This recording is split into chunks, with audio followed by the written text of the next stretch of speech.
কেকার স্বাদ খাওয়ানে সকলকে স্বাগতম। আশা করি তোমরা সবাই খুব ভালো আছো, আমরাও ভালো আছি। ঘরে বানিয়েছিলাম নিরামিষ পালক পনির। খেতে হয়েছিল ভীষণ ভীষণ টেস্টি। এটা যে কোনো নিরামিষের দিনে ঘরে কম খরচেই করে নিতে পারো তোমরা। একদম ঘরের থাকা উপকরণ দিয়েই এটা কিন্তু তৈরি করে নেওয়া যায়। তাহলে আসো দেখে নিই কীভাবে করলাম, সঙ্গে থাকো। মা দিয়েছিল একদম তরতাজা পালং শাক।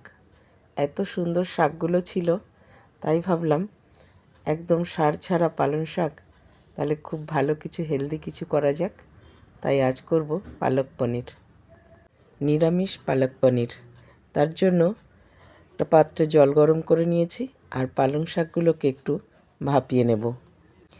খুবই সামান্য সময় ভাপিয়ে নেব। একটু সফট হলেই সঙ্গে সঙ্গে এটাকে তুলে নেব। দেখো একদম সফট হয়ে গেছে, কিন্তু এটা আর ভাপানোর কোনো প্রয়োজন নেই। আর একটা পাত্রে আমি জল নিয়েছি, বরফ সমেত ঠান্ডা জল। এটাকে বরফ সমেত ঠান্ডা জলের মধ্যে দিলে এর কুকিং প্রসেসটা একদম লো হয়ে যাবে আর কালারটাও থাকবে একদম গ্রিন। আর এখানে আমি নিয়েছি সামান্য তেলের মধ্যে 2 চামচ ঘি। প্যান গরম করে আর তার মধ্যে ফোড়ন দিয়েছি জিরে। ফোড়ন থেকে সুন্দর একটা গন্ধ বেরোলে দিয়ে দেবো এখানে আদা। আমি যেহেতু নিরামিষ পালক পনির করছি, সেই জন্য এখানে রসুন আর পেঁয়াজের কোনো ব্যবহার নেই। তোমরা যদি আমিষ করতে চাও তো ঠিক এই সময়টায় রসুন আর পেঁয়াজটাকে ভালো করে এর সঙ্গে কষিয়ে নিতে হবে। আদার থেকে ভালো কাঁচা গন্ধ চলে গেলে পরে তখন এর মধ্যে দিয়ে দেব টমেটোর পেস্ট। এখানে আমি 2টো টমেটোকে পেস্ট করে নিয়েছি। এখন এটাকেই খুব ভালো করে এর সঙ্গে কষিয়ে নিতে হবে। ততক্ষণ পর্যন্ত কষাবো যতক্ষণ না টমেটোর কাঁচা গন্ধ চলে যাচ্ছে আর মশলা থেকে তেল ছাড়তে শুরু করছে।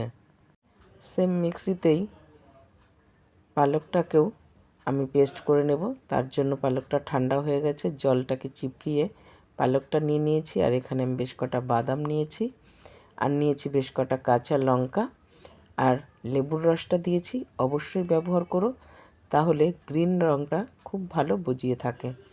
দেখো সুন্দর একটা আমি পেস্ট করে নিয়েছি। আর এইদিকে একবার দেখো মশলাটাও কিন্তু খুব ভালো করে কষানো হয়ে গেছে। মশলা থেকে তেলও কিন্তু ছেড়ে দিয়েছে আর টমেটোর কাঁচা গন্ধটাও কিন্তু একদম চলে গেছে। ঠিক এই সময় আমি এখানে কিছু মশলা ব্যবহার করছি, সামান্য হলুদ আর সামান্য জিরে আর একটু ধনে গুঁড়ো। এগুলো দিয়েও খুব ভালো করে আরেকবার কষিয়ে নিতে হবে। এই সঙ্গেই আমি স্বাদ অনুযায়ী নুন আর স্বাদকে ব্যালেন্স করার জন্য চিনিটাও ব্যবহার করে নিলাম। এটাকে এখন সব কিছুর সঙ্গে খুব ভালো করে কষিয়ে নেব। এটাকেও তত পর্যন্ত কষাবো যতক্ষণ না এর থেকে তেল ছাড়ছে। দেখো তেল কিন্তু ছেড়ে দিয়েছে মশলা থেকে খুব সুন্দরভাবে।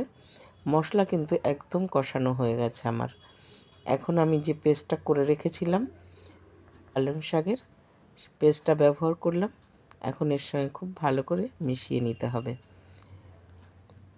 এটাকে খুব ভালো করে একবার মিশিয়ে নেব। সামান্য জাল উঠে গেলেই তখন এর মধ্যে ব্যবহার করব কসুরি মেথি। কসুরি মেথি দেওয়ার জন্য এর টেস্টটা কিন্তু খুব ভালো আসে। আর একবার সব কিছুর সঙ্গে মিশিয়ে নিয়ে এর মধ্যে এখন ব্যবহার করে দেব পনির। পনিরগুলোকে আমি আগের থেকেই কিউব শেপে খুব ভালো করে কেটে নিয়েছি। এখন এক এক করে সব পনির এর মধ্যে দিয়ে দেব। এখন খুব ভালো করে আলতো হাতে মিশিয়ে নিতে হবে। যেহেতু পনিরগুলো খুব সফট আর আমি এখানে কাঁচা পনির ব্যবহার করেছি, সেই জন্যে খুব আলতো হাতে এটাকে মেশাতে হবে যাতে পনিরগুলো ভেঙে না যায়, সেদিকেও খেয়াল রাখতে হবে। পনিরকে পালং শাকের সঙ্গে কিছুক্ষণ রান্না করে নিয়ে এর মধ্যে দিয়ে দেব বাটার। এই বাটার দেওয়ার জন্য না এই পালক পনিরের স্বাদটা অনেক গুণ বেড়ে যায় আর পালক শাকের স্বাদটাও অনেক ভালো লাগে। সব কিছুর সঙ্গে আরেকবার মিশিয়ে কিছুক্ষণ রান্না করে নিতে হবে। একদম নামানোর আগের মুহূর্তে গ্যাসটাকে চাপিয়ে এখানে আমি ব্যবহার করব ফ্রেশ ক্রিম। এই ফ্রেশ ক্রিমের জন্য এর স্বাদ কিন্তু অনেক গুণ বেড়ে যায়। তোমাদের ঘরে যদি থাকে অবশ্যই ব্যবহার করো, আর না হলে ঘরের ফ্রেশ মালাই থাকলেও ব্যবহার করতে পারো। সব কিছু একবার মিশিয়ে নিলেই কিন্তু পালক পনির একদম ডান সার্ভ করার জন্য। কালারটা কিন্তু খুব সুন্দর এসছে আর খেতেও বেশ সুন্দর হয়েছে। গ্যাস আমি বন্ধ করে দিয়েছি। জাস্ট কালারটা দেখো, কত সুন্দর কালার এসছে। পালক পনির দেখো এখানে আমি সার্ভ করে নিয়েছি। দেখতে কত সুন্দর লাগছে না? খেতেও কিন্তু ততটাই সুন্দর হয়েছে। আর এটা আমি সার্ভ করেছিলাম গরম গরম রুটির সঙ্গে। তোমরা নান, পরোটা, লাচ্ছা পরোটা যে কোনো কিছুর সঙ্গে সার্ভ করতে পারো, খুব ভালো লাগে খেতে। ঘরের সবাই না আমরা ভীষণ তৃপ্তি করে খেয়েছি। তোমাদের কেমন লাগলো কমেন্টে জানাতে কিন্তু একদম ভুলো না। ভালো লেগে থাকলে চ্যানেলটা ফলো করে দিও, আর ইউটিউব থেকে দেখে থাকলে প্লিজ সাবস্ক্রাইব করে দিও। তাহলে আজ এখানেই শেষ করছি। সবাই ভালো থাকবে, সুস্থ থাকবে। দেখা হবে পরের আরেকটি ব্লগে।